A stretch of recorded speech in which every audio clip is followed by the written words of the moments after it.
All hits, all the time. Star 98.3 at 7:31. Good morning, everybody. Welcome to the show. Our phone lines are open for you. If you want to be part of the show this morning, you can do that at 1-800-STAR-983, 1-800-782-7983. Look at this. We got a guest in the studio. First time in studio. So Tony's in the studio. He's got a suit on, trying to raise the level of etiquette and attire in our studio. We won't have it. We won't. And you look bright-eyed and bushy-tailed for 7:30 in the morning, so I'm sure your day starts very early normally. Well, yeah, I'm not going to lie, though, but yeah, it starts early enough, put it that way.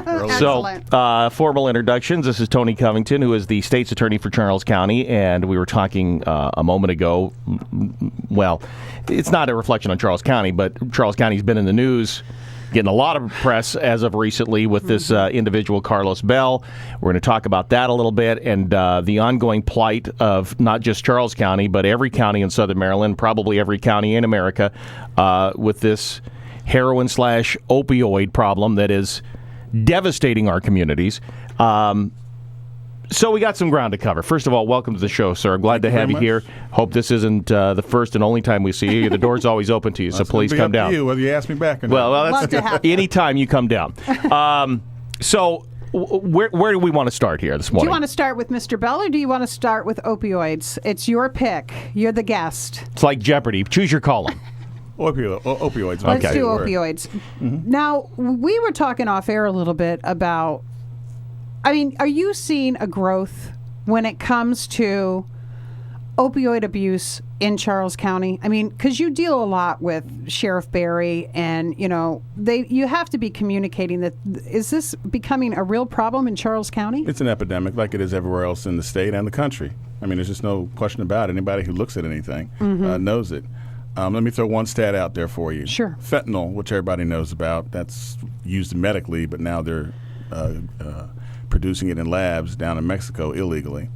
And 10 years ago, 2007, there were 26 deaths associated with fentanyl. In the nation or in Charles County? In Maryland. In Maryland, In the entire okay. state of Maryland, just 26. All right. Okay. I say just, it's obviously a lot. Right. In 2016, 1,119 How does that deaths happen? associated with fentanyl. One, like I just said, the cartel started producing it and putting it into heroin. Fentanyl's very cheap. Mm-hmm. It's totally synthetic. They don't have to go get a plant and harvest it like you do with heroin from opium and all that. It's just chemicals. It almost seems like the cartels don't have our well-being in mind. All they care about is making money. That's it. Yeah. Mm-hmm. That's it. And fentanyl, and when they started putting the fentanyl out there right around 2012, 2013, that's when you see the spike in the stats go straight up. Go straight up. So, yeah, you guys on the enforcement/prosecution side of it, you have one part of it. Then there's also the community part where they're trying to help and do and so forth and so on. How do you solve it? How do we solve the problem? Are we making inroads? What's going on? Well, this epidemic is going to get worse before it gets better. Mm-hmm. Why do you say that? Well, because for so long, folks have been getting pills. You've had just too many prescriptions out there, and it's a very straight line from popping pills to the use of heroin and fentanyl. Okay, because I mean these pills are nothing but, to me, they're just small doses of heroin. They all come from the opium, little poppy seed. They're synthetic or natural, one way or the other. So folks, they can end up using heroin, and when you start using heroin, it's very easy to overdose, especially when you're buying something you think is heroin, which is actually something a lot more powerful, and you don't know it. And that's been happening a lot. You told us off air about a case you had a few months ago where you actually prosecuted somebody for, was it second-degree murder? Manslaughter? No, for manslaughter. For manslaughter, and you won that case. Yes.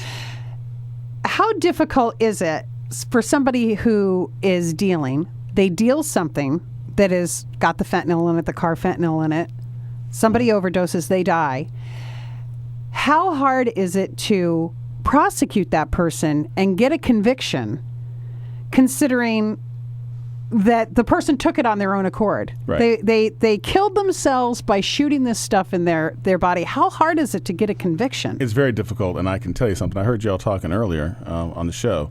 It's very difficult because the community sees it exactly how you said it. They say, look, nobody put a gun to this person's head to tell them to put these drugs into their veins, okay?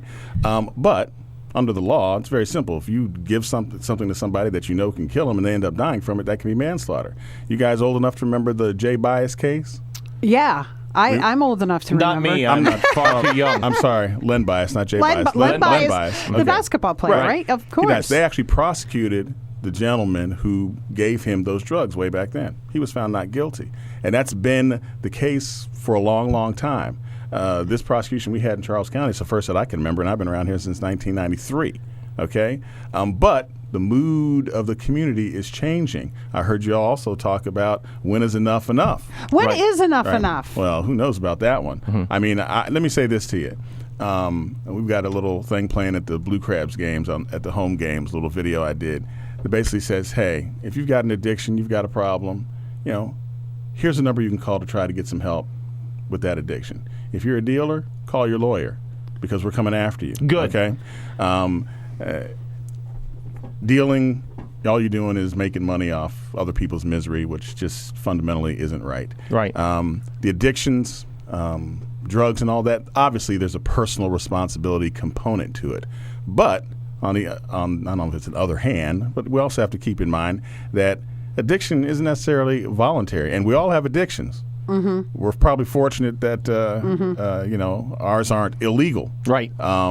And you have something that, like drugs, that not only works on the brain, works on the body as well. I mean, really, when you're shooting up heroin and you're trying to get a fix, they call it a fix not because you're getting high so much as you're just staying well. Right. You're not going into the DTs. We're talking with Tony Covington, state's attorney from Charles County, about their end of it. Charles County, we've talked with all of the counties on what they're doing and how they're dealing with this heroin, call it what you will, opioid addiction that is just an epidemic throughout southern Maryland.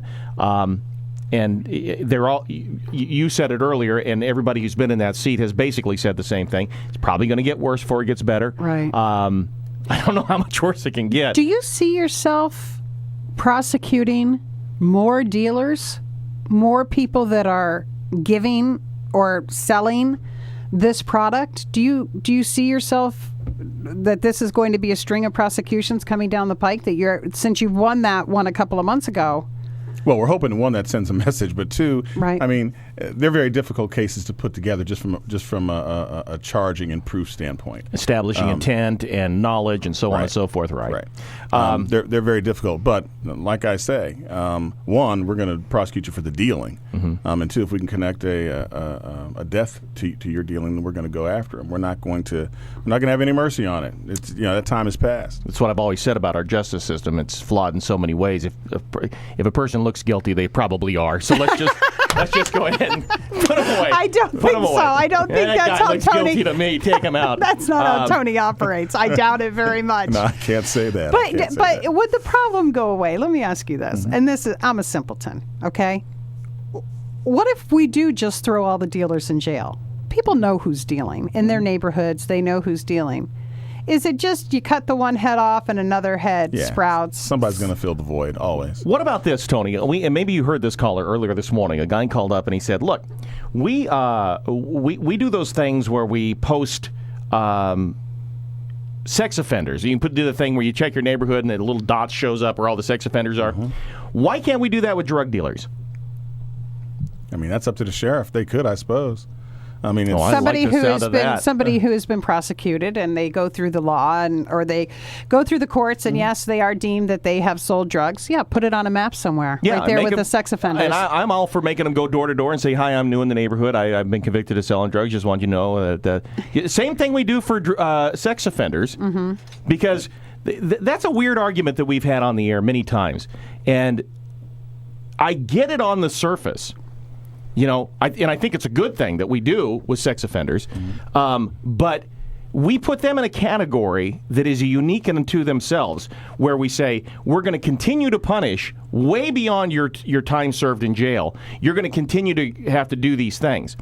Because that's part of the... Absolutely. That's part of the I have no sentence. problem with that. However, other criminals who do horrendous things... Murder. They do their time. We don't mention it. It's, he killed those 27 people and he ate 4. He's over that now. We don't talk about it. He served his debt to society. I don't know. Maybe I need to know if there's a cannibal living next door. Mm-hmm. So I don't know. It's an interesting conversation. Maybe something to bring up with Sheriff Berry. Well, I think there is somewhat of a difference with sex offenders. Most people will say that those folks who we have to concern ourselves with on sex offense, that's something at their core. That's what they do. They're not going to stop doing it. Whereas drug dealers, they're just trying to make some money.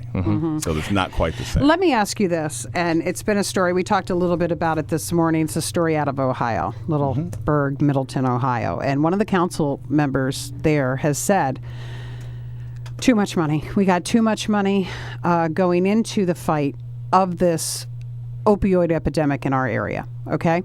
So I would like to institute a 3-strike policy. And that 3-strike policy is, at the end of 3 strikes, the ambulance doesn't show up anymore. I mean, as the head law guy in Charles County, what if Ken Robinson came up to you and said, this is what I want to do. Is it legal? Not that Ken would ever do that. Ken would never do that. But what if I'd do it. What if Peter Murphy or whoever came up and said, I want you to check this out. We stopped sending ambulances to people who have overdosed more than 3 times because they are a drain on the public coffers. What do you think about that? Do you think that there is that would be legal? Any support? Probably get some support. Wouldn't get my support. I mean, life is still paramount. And folks who are out there trying to, who have sworn, many of them, to help people in need, to save lives, then they need to do their job. And practically speaking, I don't know how you're going to know that the person who's calling is that guy. He's going to have a form. Yeah, he wants to write the names down, list. I mean, from a practical standpoint, I don't know how you enforce something like that. But look, there is this argument out there. It kind of goes back to, with all the Narcan that's out there. Yeah. And the deployments of Narcan have gone through the roof. We probably had, I think, 45 people in Charles County die from some substance overdose last year. They've already deployed more than 45 times Narcan this year. Right. Okay. And some of the people are the same people. Yeah. Okay. And that's frustrating and it's irritating. We wish that they would get the help that they need, but we all know that someone who's a drug addict isn't going to get help until they're ready for it. But until then, I still think life is paramount. Okay. And we still need to try to save it if we can. T would disagree, but I don't. I don't disagree on the surface. I understand the frustrations, but I don't disagree on the surface. And it is a huge drain. It is. And as I said many times this morning. By the way, we're talking with Tony Covington, who's the state's attorney for Charles County. Every community, every family, everybody has a limit, a financial limit, an emotional limit. Everybody has it. But does a community have a limit? Of course they do. We have a school budget. That's a limit. How much are we going to pay for the schools? Which I believe we invest far too much in our children. But nice. we have a limit. Ridiculous. Everybody has a limit for everything, okay?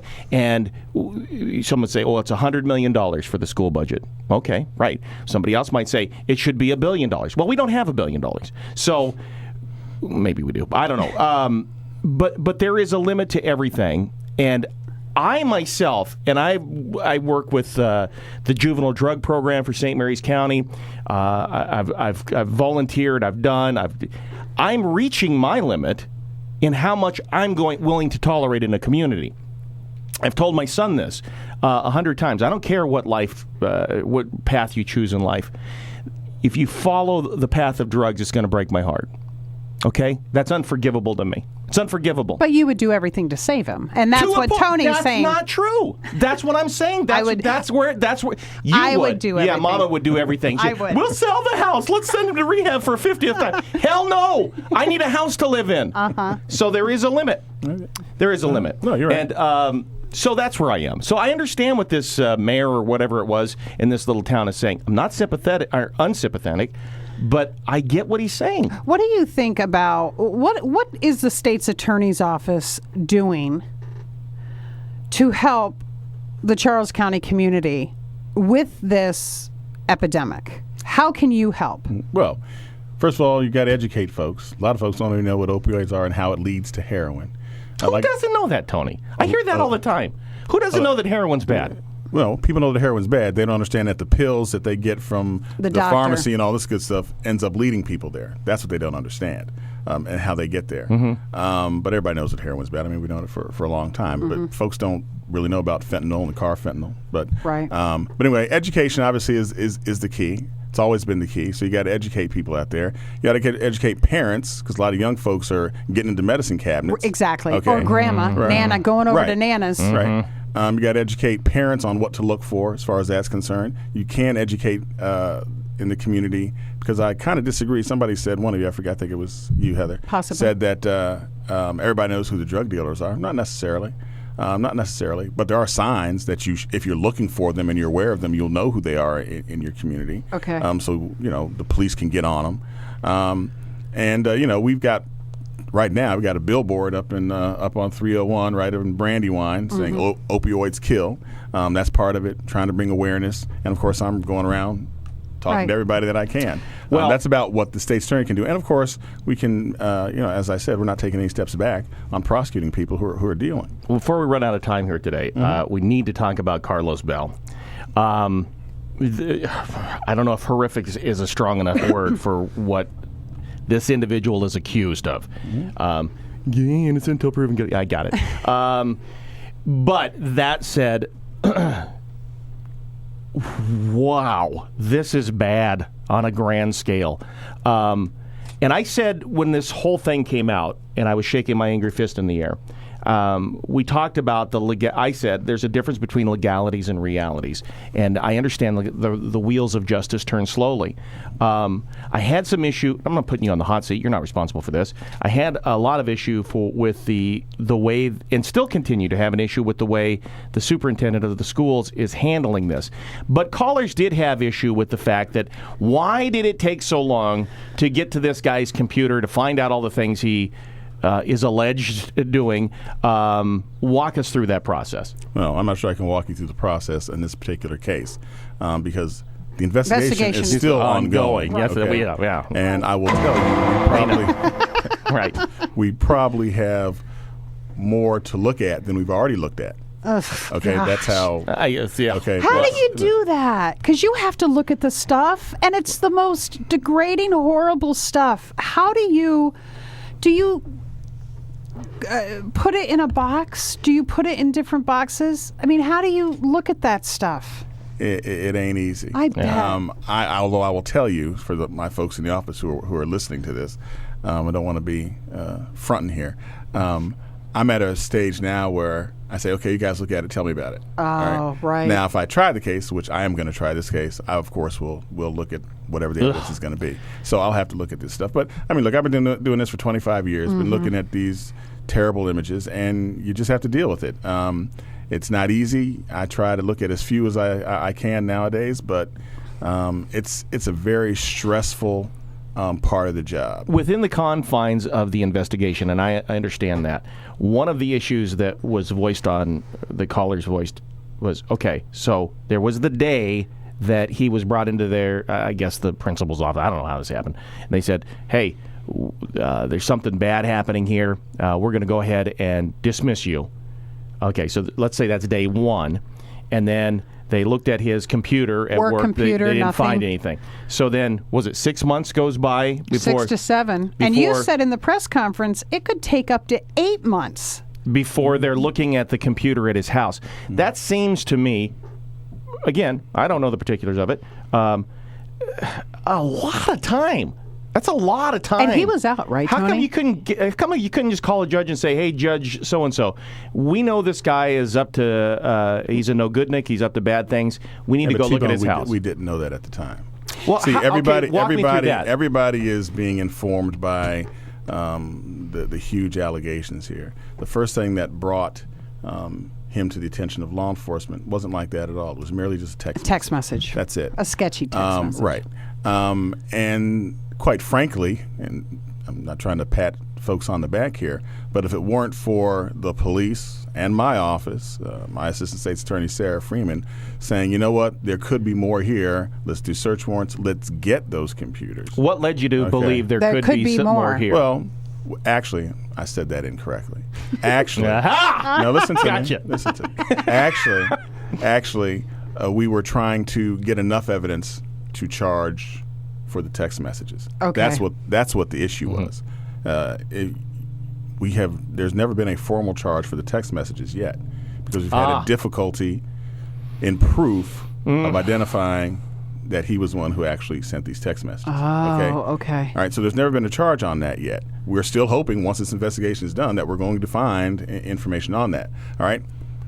The big issue as far as time is concerned, it's not anybody's dereliction duty. It's not anybody forgetting to do this, that, or the other, or somebody saying we just don't care. It's a matter of resources. I mean, it really is, not just in the forensics computer lab for the Maryland State Police, but also on body fluids. It takes us about 8 months, literally 8 months. Somebody has a car accident. Somebody unfortunately dies. The person's under the influence. It's going to take 4 to 8 months to get the tests back. The toxicology blood test, report. The toxicology You're report kidding back. me. And Okay. in the meantime, this person who was at fault is probably on the street because we can't go around charging people without the evidence. Okay, and this is where synergy comes into it, and I'm not saying this is right. Charles County just got $109,000 to fight opioids. Why don't we give that to the Maryland State Police to figure out? Because I think if somebody is abusing, and there is a computer out there on a shelf at the state police and their electronic task force. Why he didn't run, I don't know. Maybe he just said the jig's up. I'll just wait till they come get me. But he had 6 months to take off. He was free and loose in the community to abuse and to do other things while that computer sat. So when we talk about putting money into this, all I can think about, and seriously, I have so much respect for you and the people in your office and Sheriff Barry and people who have to deal with this. Because I have a lot of rage to know that he was out there for 7 months and he could have abused anybody in that neighborhood. Probably did. In that neighborhood because of manpower, because of a budget. But isn't that the irony of the entire conversation?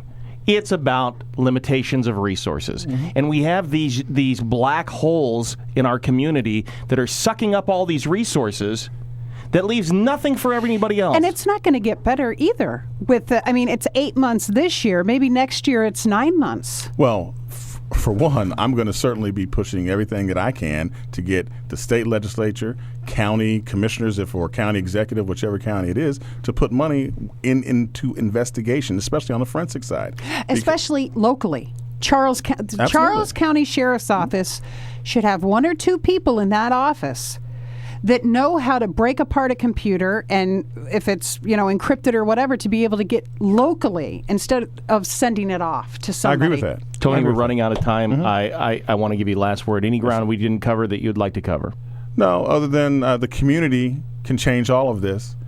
And, it seems trite, this, that, and the other, but I go everywhere, people look at me like I'm some crazy guy. But this still is a democracy. Yep. And the voters still have a voice. And if the money that we talk about, the limitations of budget, it's going to be spent on what we, the people, truly push for. If we don't push for it, right, we're not going to get it. We need to push for more money towards investigations, especially forensically, because times have changed. Yeah. There's a lot of computers to everything. Hold on. You've been doing this for 25 years. How long did it take 25 years ago? Well, we didn't have really computers or anything. Well, I didn't have DNA. How long did it take? So it was faster. It was much faster back in the day. Although we did which is what I said earlier. When you're not bogged down with evidence, it's easy to prosecute. When the facts get in the way, the whole thing slows down. No comment. Yeah. But I want to thank you so much for coming in, and I hope this isn't the last time. I hope you come in more and talk about things that are going on in Charles County and the prosecutions and the things you're doing, especially with this. Yeah. When do you think Carlos Bell will come up? When do you trial date? I mean, is there even? I mean, maybe until 2 years. Until the investigation is over, I really can't tell. Tony, I want to thank you for coming in today, and I meant it when I said it before we went on the air. The door's always open for you. Right. You come down anytime you want. Okay. Well, you guys played the song. I'm just a call away. There you go. There you go. Right, All right. Just a touch in front of 8 o'clock. Let's see what's happening on the roads this morning.